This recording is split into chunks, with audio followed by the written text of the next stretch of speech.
इसलिए मानतुंग आचार्य ने प्रारंभ किया भक्तामर। भक्त कौन है? अमर, जो देव होते हैं, वहीं से उन्होंने प्रारंभ किया। एक एक काव्य पढ़ते गए, एक एक ताला टूटता गया। और कहते हैं वास्तविकता में इस भक्तामर स्तोत्र में 52 काव्य हैं। 4 काव्य और हैं, वो 4 काव्य भी मिलते हैं। 52 काव्य हैं, लेकिन 48 काव्य प्रचलित मात्रा में हैं, प्रचुरता में हैं। इसलिए 48 तालों का, 48 कोठरियों का उनका व्याख्यान किया गया। भक्ति के प्रवाह से एक एक काव्य पढ़ते गए, एक एक ताला टूटता रहा। और मुनिराज 48वें काव्य का 46वें नंबर का जैसे काव्य आता है, तड़तड़ करके उनकी सारी बेड़ियां टूट जाती हैं और एक शिला पर विराजमान हो जाते हैं। जैसे ही सैनिकों को पता चलता है कि मुनिराज तो बाहर आ गए, उन्होंने उठा करके उनको फिर काल कोठरी में रख दिया। लेकिन वह भगवान की भक्ति करने में आनंदित थे, तन्मय थे। और देखते ही देखते मानतुंग आचार्य फिर वहीं पर शिला पर जाकर के बैठ जाते हैं। 1 बार हुआ, 2 बार हुआ, तीसरी बार वह सैनिक जाकर के महाराज से बोलते हैं, महाराज ये कोई सामान्य पुरुष नहीं है, हमने 2 बार उनको बंदी बना दिया, लेकिन ये फिर बाहर आ जाते हैं, शिला पर आसन लगा करके बैठे हुए हैं। तब राजन ने आकर के साक्षात देखा कि वास्तविकता में मुनिराज भगवान की स्तुति भक्ति कर रहे हैं।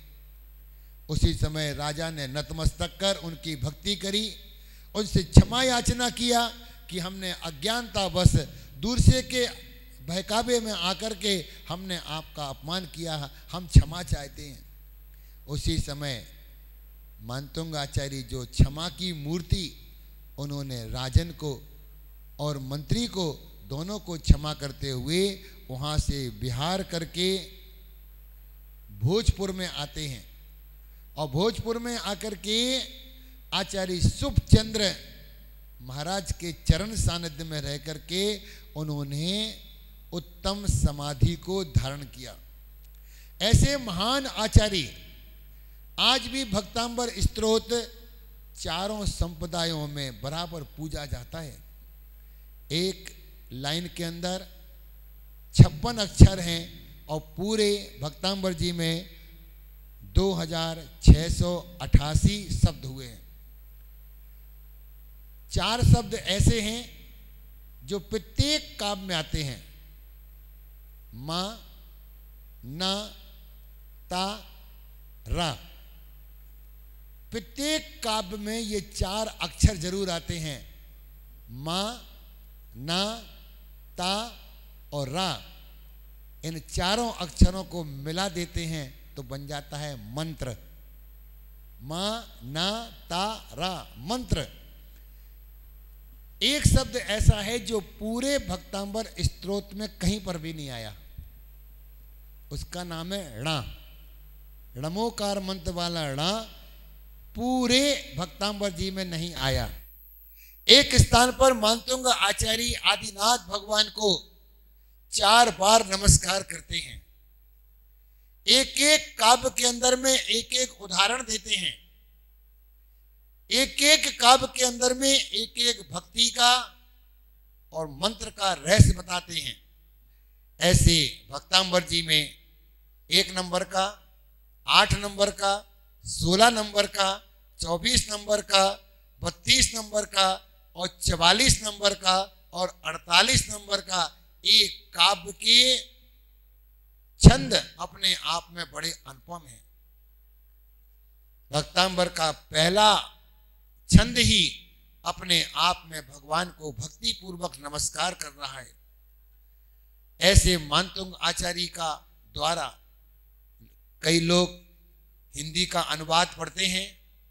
हिंदी का मानतुंग आचार्य के द्वारा जो रचित नहीं है, लेकिन फिर भी ध्यान रखना चाहिए संस्कृत का ही पढ़ना चाहिए। भले अशुद्ध पढ़िए, अशुद्ध पढ़िए, लेकिन संस्कृत का स्तोत्र ही पढ़ना चाहिए, क्योंकि उसमें मानतुंग आचार्य के भाव हैं।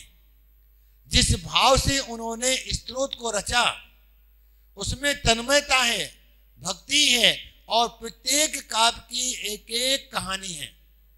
उस कहानी को कैसे कैसे चमत्कार हुए, किसी भी प्रकार की सांसारिक समस्या हो, आध्यात्मिक समस्या हो, दरिद्रता हो, अस्वस्थता हो, सभी का उपाय देते हुए, जिनको बुद्धि नहीं रहती है, जिन बच्चों की मेमोरी वीक है, जिनका पढ़ने में मन नहीं लगता है, उनको भक्तांबर जी का छठवां काव्य पढ़ना चाहिए।